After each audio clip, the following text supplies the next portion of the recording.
What is going on, guys? This is Chris Mays from Everybody's a Critic, and today we'll be reviewing the Tyler, the Creator album, IGOR, which dropped last week. The album dropped last Thursday, so we've had about a week to dissect and explore it. I've been a Tyler fan for quite some time. I definitely consider him to be my favorite musician. I've been to Camp Flog now. This will be my third year in a row.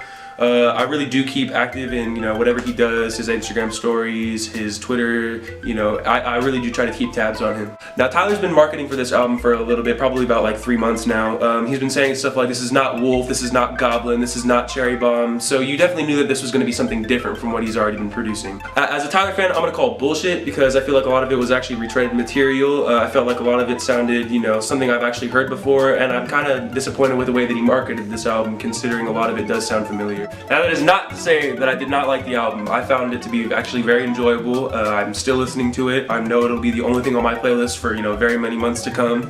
So don't think for any second that I dislike the album or that I'm not a true Tyler fan. So at the end of summer last year, and all throughout winter, Tyler was dropping Cherry Bomb instrumentals. Cherry Bomb was an album that came out in 2014 that many fans consider to be one of the peaks of his career.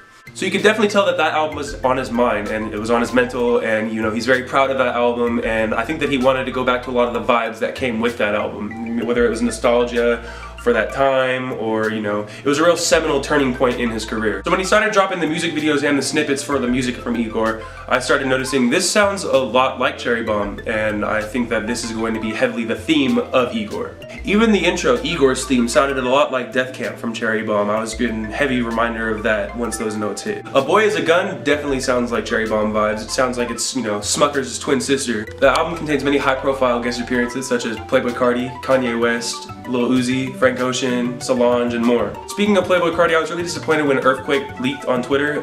I feel like if I had heard that for the first time in an album setting all the way through, then I would have enjoyed it a lot more. That song is a beautiful song, however, I wish I got to enjoy it more. My favorite two songs on the album were definitely A Boy Is a Gun and Gone. Track number 10s on Tyler albums are always special because they're always double songs, whether it's Fucking Young and Perfect, Party Isn't Over, Campfire, and Beamer. And now this one, which is called Gone Gone, I think Thank You is what the second part of it is. Transitions are flawless. This is probably actually the best Tyler album for transitions. One song seamlessly cuts to the other. It's beautiful, you can be moved to tears with it. It's definitely a transition heavy album. Production wise, it's beautiful. You can tell that Tyler definitely locked himself probably in his room and was like, I'm not coming out until this is 100%. He was hanging out with Solange a lot in northern Italy last year. Apparently they were in the studio a lot, so much of the album was recorded in Italy. I think that's really, really cool considering that's one of his favorite places to visit.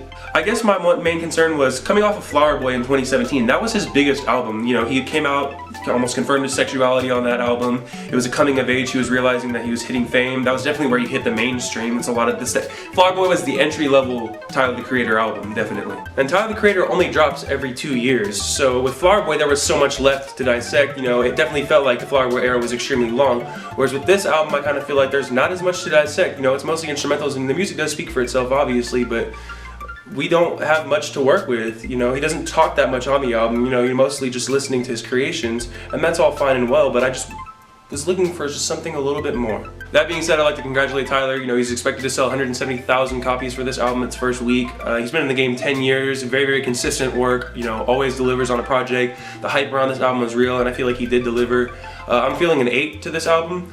I wish that there was a little bit more, but I'm very, very pleased with this album. I'm really looking forward to seeing Tyler at Flog this year. I think that these IGOR live performances are going to be amazing, and you definitely are going to want to be there. That's going to be it for us today. From Everybody's a Critic, my name is Chris Mays, and thank you very much for tuning in. Thank you, Ruben, for filming it, and I'm going to see you later.